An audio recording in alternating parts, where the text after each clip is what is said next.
Terpantas, terkini dan sahih. Bila-bila masa, di mana jua. Berita di jari. Subscribe YouTube Buletin TV3. Buletin 1.30 25 Februari bersama saya Kamrin Mape. Tajuk utama tengah hari ini. Semua ahli parlimen akan jalani temu duga dengan YDP Agong hari ini dan esok.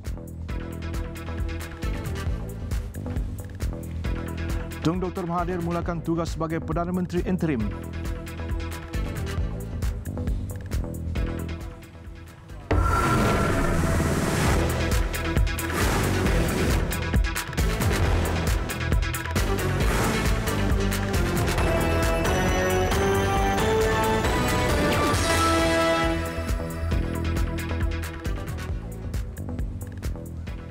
Assalamualaikum dan salam sejahtera.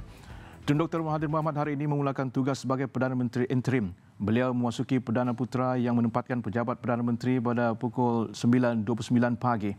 Semalam yang di-Pertuan Agong Al-Sultan Abdullah Riayatuddin Al-Mustafabillah Shah berkenan melantik Tun Dr. Mahathir sebagai Perdana Menteri interim selepas menerima peletakan jawatannya. Ketua Setiausaha Negara Datuk Seri Muhammad Zuki Ali memaklumkan Seri Paduka berkenan melantik Tun Dr. Mahathir sebagai Perdana Menteri interim sementara menunggu pelantikan Perdana Menteri yang baharu. Ia selaras perkara 43/2/A Perlembagaan Persekutuan. Tun Dr. Mahathir akan menguruskan pentadbiran negara sehingga Perdana Menteri baharu dilantik dan kabinet dibentuk. Datuk Seri Muhammad Zuki turut memaklumkan Al-Sultan Abdullah atas nasihat Perdana Menteri turut berkenan membatalkan pelantikan timbalan Perdana Menteri, semua menteri, timbalan menteri dan setiausaha politik semalam.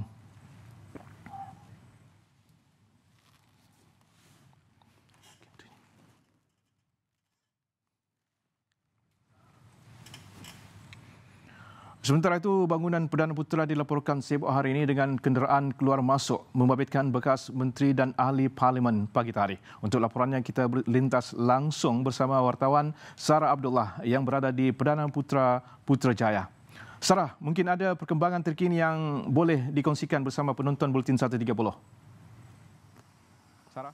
Terima kasih Kamarudin. Ya, semalam berpanas, hari ini pun berpanas dan itulah nasib pengamal media sepanjang tempoh politik yang panas di negara kini. Dan kali ini kami semua berada di salah satu pintu masuk bangunan Perdana Putera Putrajaya sejak pukul 9 pagi lagi. Dan sebaik Perdana Menteri Tun Dr. Mahathir Mohamad tiba di sini pagi tadi, bangunan Perdana Putera yang menempatkan pejabat Perdana Menteri ini begitu sibuk dan menjadi tumpuan. Ia termasuk ketibaan Presiden UMNO Datuk Seri Dr. Ahmad Zahid Hamidi yang tiba pukul 10.50 pagi diikuti bekas Menteri Dalam Negeri yang juga Presiden Bersatu Tan Sri Muhyiddin Yassin pada pukul 11.18 pagi. Dan difahamkan antara lain yang turut hadir ialah Ahli Parlimen Sembrong Datuk Seri Syamruddin Hussein dan Menteri Besar Kedah Datuk Seri Mukris Mahathir, juga Presiden PKR Datuk Seri Anwar Ibrahim dan beberapa lagi pemimpin utama parti dipercayai juga telah tiba, antaranya Setiausaha Agong DAP Lim Guan Eng, Presiden Amanah Muhammad Sabu dan juga Presiden PAS Datuk Seri Abdul Hadi Awang memasuki bangunan itu melalui laluan kaki tangan JPM. Dan bekas timbalan Presiden PKR yang semalam diumumkan dipecat dari parti Datuk Seri Muhammad Azmin Ali turut dilihat tiba di sini pada pukul 11.39 pagi. Dan tidak dapat dipastikan apa inti parti pertemuan itu bersama Tun Dr. Mahathir. Bagaimanapun, apa yang pasti Perdana Menteri masuk ke pejabatnya hari ini untuk meneruskan tugas seperti biasa selepas diperkenan sebagai Perdana Menteri interim semalam. Dan kami turut dimaklumkan Tun Dr. Mahathir akan berada di pejabatnya seperti biasa hari ini sehingga petang. Dan saya kira itu saja perkembangan yang dapat dikongsikan buat masa ini. Kami masih lagi menanti untuk sebarang perkembangan di pintu masuk bangunan Perdana Putera ketika ini. Dan dengan itu sekian dulu, saya Sarah Abdullah melaporkan secara langsung dari bangunan Perdana Putera kembali bersama Kamarudin di studio. Silakan. Terima kasih Sarah di Putrajaya. Dan ini juga dari Putrajaya, bekas timbalan Perdana Menteri Datuk Seri Dr. Wan Azizah Wan Ismail memasuki bangunan Perdana Putera kira-kira jam 10.25 pagi tadi. Pengerusi Majlis Penasihat PKR itu hadir ke bangunan berkenaan dengan menaiki Toyota Wellfire berwarna putih. Beliau yang juga ahli Parlimen Pandan sempat menurunkan cermin kereta dan melambai tangan kepada petugas media. Kenderaan beliau turut diikuti beberapa kenderaan lain termasuk sebuah kereta Proton X70 yang dinaiki anaknya yang juga ahli Parlimen Perkhidmatan Pauh Nurul Izzah Anwar. Difahamkan beliau datang untuk mengemas barang di pejabatnya.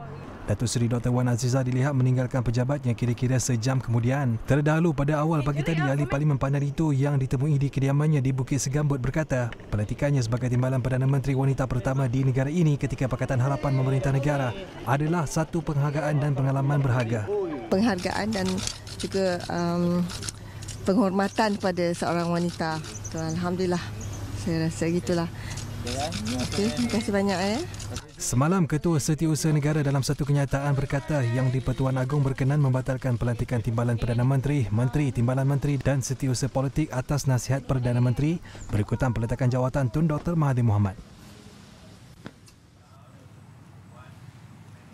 Semua ahli parlimen akan menjalani temuduga dengan Yang di-Pertuan Agong hari ini dan esok. Perkara itu dimaklumkan Datuk Pengelola Bijaya Diraja, Datuk Ahmad Fadil Syamsuddin dalam sidang media di Istana Negara sebentar tadi. Semua ahli parlimen akan dijemput untuk mengadakan personal interview bersama Seri Paduka Baginda Yang di-Pertuan Agong. Personal interview ni diadakan ringkas dalam masa 2-3 minit ataupun kurang. Jadi pada 2:30 petang bermulanya kumpulan pertama. Iaitu daripada kumpulan ini kita akan letakkan dalam grup-grup ataupun kumpulan-kumpulan kecil seramai 90 orang. Dan besoknya akan disambung baki daripada jumlah sebenar. Proses interview ini akan dilakukan sendiri oleh Baginda dan ianya akan disaksikan oleh Ketua Setiausaha Negara Datuk Seri Zulkifli Ali. Dalam sidang media itu, Datuk Ahmad Fadil menegaskan pelantikan Perdana Menteri interim dibuat mengikut Perlembagaan Persekutuan.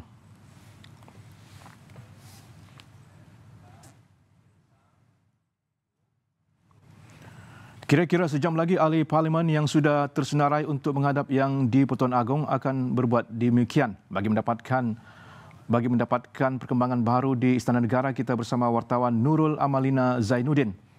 Amalina, bagaimana dengan perkembangan baru di sana ketika ini? Baik, Kamarudin, nampaknya hari ini tumpuan terus diberikan kepada di pintu masuk 2 Istana Negara di mana media sejak awal pagi tadi sudah berkampung di lokasi ini untuk memberi liputan terbaik mengenai situasi politik negara sekarang ini. Dan apa yang dapat saya kongsikan sebentar tadi, rakan setugas Intan Ezrina Amir Hamzah sempat untuk menyertai ataupun mendengar briefing ataupun ringkasan daripada yang disampaikan oleh Datuk Pengelola Bijaya Diraja Datuk Ahmad Fadil Syamsuddin mengenai apa yang akan berlaku pada hari ini dan juga hari esok, di mana kami difahamkan seramai 90 orang ahli Dewan Negara akan ahli parlimen akan hadir pada hari ini untuk sesi temu ramah bersama Seri Paduka Baginda Yang di-Pertuan Agong, dan difahamkan sesi itu akan berlangsung sehingga 5 hingga 10 minit di mana Seri Paduka Yang di-Pertuan Agong akan mendengar sendiri pendapat peribadi daripada ahli-ahli parlimen ini mengenai siapakah yang layak menerajui negara. Dan nampaknya sesi ini akan berlanjutan sehingga esok, di mana bakinya seramai 132 orang lagi ahli parlimen akan hadir untuk sesi ini, di mana jumlah keseluruhannya adalah seramai 222 orang ahli parlimen. Jadi kalau dapat saya kongsikan juga, sepanjang kami berkampung di luar premis, di luar Istana Negara ini, nampaknya pelbagai sumbangan terus dihulur kepada kami, dan termasuklah Seri Paduka Baginda Yang di-Pertuan Agong sendiri berkenan untuk mencemaduli menemui pihak media di pintu ini, memberikan sumbangan makanan iaitu McDonald kepada pihak media. Dan kami juga masih lagi menantikan sebarang pergerakan yang dapat kami lihat, di mana saya dapat kongsikan sekitar jam 11 pagi tadi kami dapat melihat kelibat Ketua Hakim Negara Tan Sri Maimun Selain itu juga ada Peguam Negara Tan Sri Thomas. Dapat juga kami lihat kelibat kenderaan yang dipercayai membawa Dr. Mazli Malik dan ramai lagi. Dan untuk itu saya kira itu saja yang dapat saya laporkan setakat ini, Kamarudin, kerana kami masih lagi menantikan sebarang berita yang dapat kami kongsikan bersama anda. Nantikan laporan seterusnya bersama kami. Terima kasih.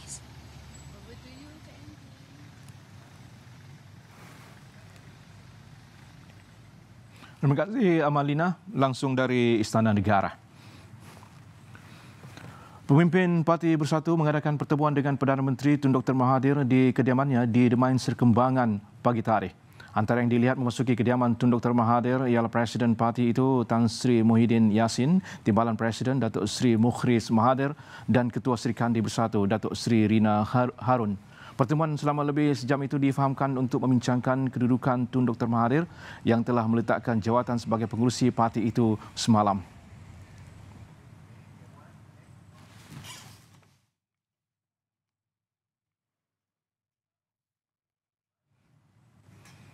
...129 kerusi. Itu jumlah majoriti diperolehi Pakatan Harapan PH selepas mencatat sejarah menang pilihan raya umum ke-14 lalu.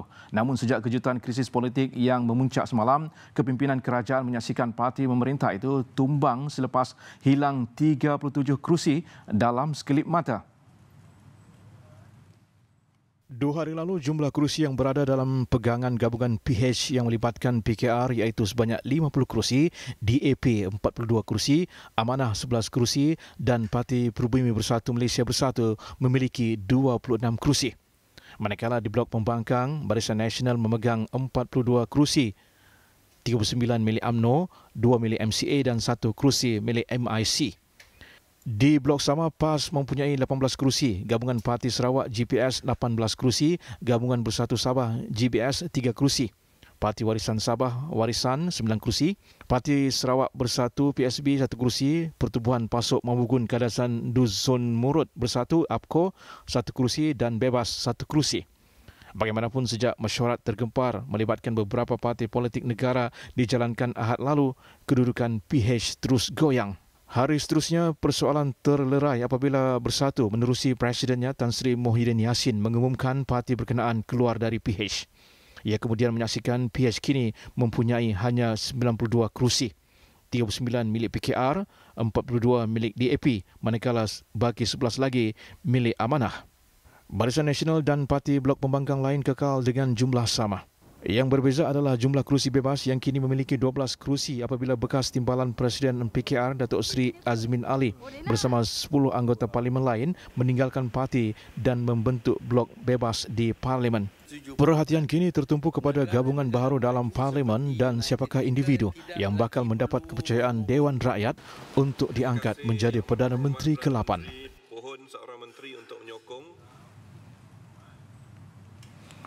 Jabatan Kastam Diraja Malaysia Perak merampas rokok dan minuman keras seludup membabitkan nilai 2.13 juta ringgit. Ia membabitkan serbuan di 2 lokasi berasingan di Setiawan Perak dan Ceras Selangor pada 12 dan 20 Februari lalu. Pengarahnya Dr. Muhammad Saprin berkata rampasan dibuat selepas hasil maklumat awam dan risikan. Dalam serbuan pertama di sebuah rumah di Setiawan, pihaknya merampas 2 juta batang rokok.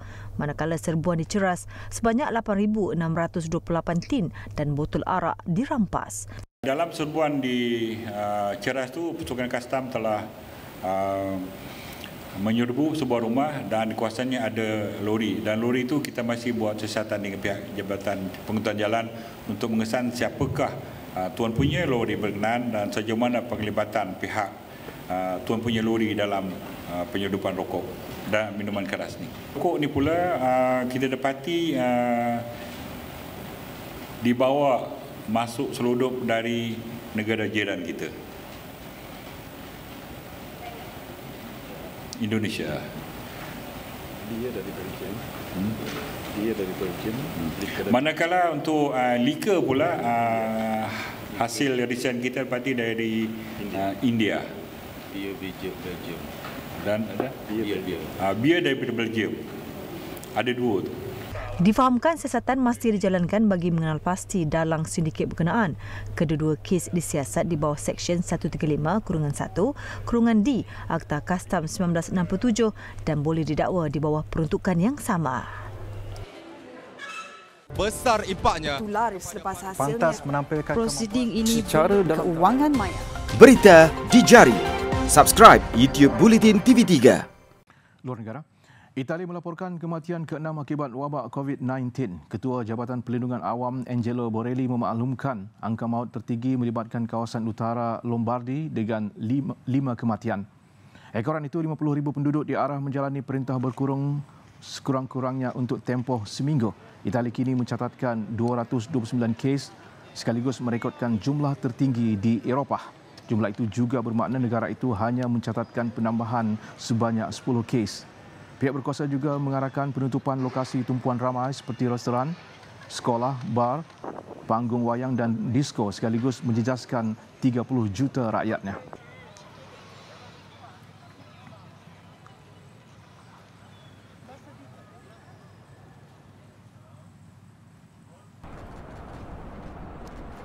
Di Jepun pula, pesakit keempat kapal persiaran Diamond Princess meninggal dunia selepas dibawa ke hospital ekoran wabak sama.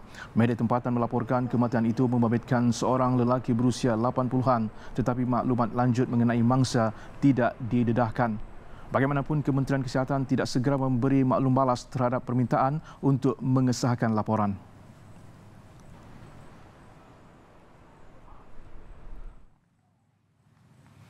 Bekas penerbit filem paling berpengaruh di Hollywood, Harvey Weinstein, berdepan hukuman penjara 25 tahun selepas Mahkamah New York mendapati tertuduh bersalah atas dakwaan melakukan serangan seks.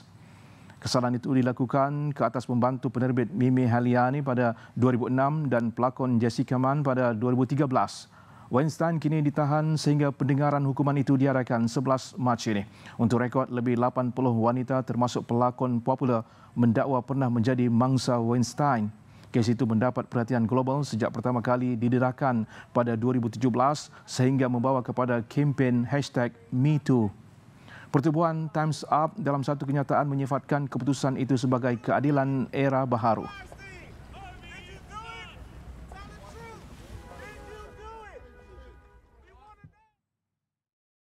Besar impaknya. Selepas hasilnya, pantas menampilkan prosiding ini secara dalam keuangan maya.